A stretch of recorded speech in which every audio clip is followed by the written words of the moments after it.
Alright, word problems. The biggest thing is the picture. I've got the top of a tower, angle of depression down to the ground is 54 degrees. Now, angle of depression is this angle right here. It's the 54 degrees right in here. A lot of people will use this other triangle here. I don't like to. I like to get the triangle, this one right here. Either way will work. The rock is 135 feet away, 135 feet away. And I'm going to say that if this is 54, then this angle right here is going to be 36 to give you a 90 up top. So I've got my 36. I'm going to use, because I want x, how tall is the tower? I'm going to say that the tangent of 36 is equal to 135 over x. Switch those out, solve for x, make sure we round appropriately to the nearest hundredth. You will get 98.08 feet. Make sure you label those units so that we don't lose any points for that. Let's go on to the next one. I've got a lighthouse 66 meters above sea level, spots a distress boat, and they want to know how far away it is. The angle of depression is 12 degrees. So this angle right here is 12 degrees, which makes my angle that I'm going to use in this problem 78 degrees. Again, it's going to be tangent of 78 is going to be equal to x over 66. They want us to round to the nearest tenth. You punch that out, you will get x is equal to 310.5 meters. Don't forget those units. Number 15, we've got a cliff. It's 85 meters up. You're going to look at a boat that's way out here. Again, they're going to use angle of depression, which is 42 degrees. That means the actual angle I'm going to use is 48. Looking for that x. Again, it's going to set up just the same way. The tangent of the angle, x over 85. You're going to round to the nearest whole meter. So I've got x is equal to 94 meters. Kite is flying at the end of a string, no slack, so 170 meters. You've got an angle of elevation of 55, and I'm looking for the height of the kite. This is going to be sine. So sine of 55 is equal to x over 170. I'm going to punch this out, and you will get 139.3 because we're rounding to the nearest tenth. And it's meters, so I'll throw an m on there. All done. Looking at number 17. Genghis Khan's flying a kite. He's got 880 meters of string. We've got an elevation of 61 degrees.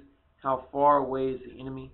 This one's going to be cosine of 61 is equal to x over 880. Punch it out. You'll get x is equal to 427 rather. Rounding to the nearest meter. And that'll be that page. Let's go on to the next page. We've got Merlin. He's flying a falcon. He's tethered with a 120-foot leash with an angle of elevation of 62 degrees. We want to know how high the falcon is.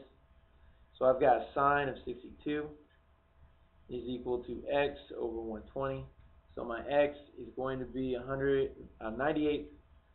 Wait, wrong problem. Gracious. X is going to be 105.95 feet. Again, you want to make sure we round appropriately and use the right units on your answer. Number 19. Certain time of day, we've got a vertical pole that's 5 feet tall, casting a 7-foot shadow. What's the angle of elevation for the sun? It's going to be this one right here. So the tangent of x is equal to 5 over 7. Just to show you guys, this is going to be tan inverse of 5 over 7. When you punch this out, x is going to be 35, round to the nearest tenth, 0.5 degrees. We've got the sun's elevation is 57 degrees, so 57 degrees. We've got a building, here's my building, casting a 32-meter shadow. How tall is the building? Round to the nearest meter. So I've got the tangent of 57 is equal to x over 32. X rounding to the nearest meter is going to be 49, and then we'll slap our meters there to make sure we've got our units correct. The Outlook Expressway has a grade of 17%.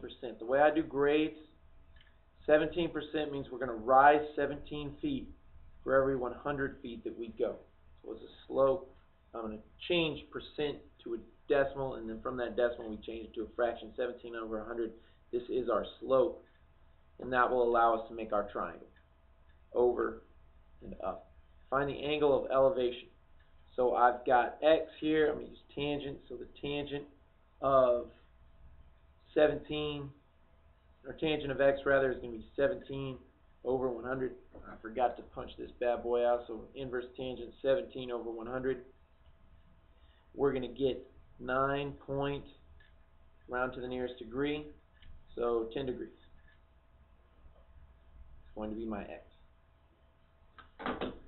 Alright, write each trig ratio as reduced fraction form. For A, sine, I've got 24 over 26. Opposite over hypotenuse, got to reduce that, 12 over 13. Cosine, adjacent hypotenuse, 10 over 26, so 5 over 13. Tangent, opposite over adjacent, so 24 over 10, or 12 over 5. B is going to be just the opposite. So for sine, I'm using 10, which will reduce to 5 over 13. For cosine, it's going to be this one. So I've got 12 over 13 because I'm using adjacent and hypotenuse 24 over 26. My last one is just going to be the inverse of this because I'm using 10 over 24, so 5 over 12. All of these, I'm going to show you one of these in calculator ready form. This is going to be inverse sine of this decimal. All right, inverse sine of this decimal. And you just punch it out. This one's 41 degrees. Make sure you round to the nearest degree. Inverse sine of your fraction, 64 degrees, 50 degrees. Cosine, same thing, punch it out. Tangent, same thing, 67 degrees. And my last one, 29 degrees. We'll cut the video here. We got one more page. Execute that, we'll be done.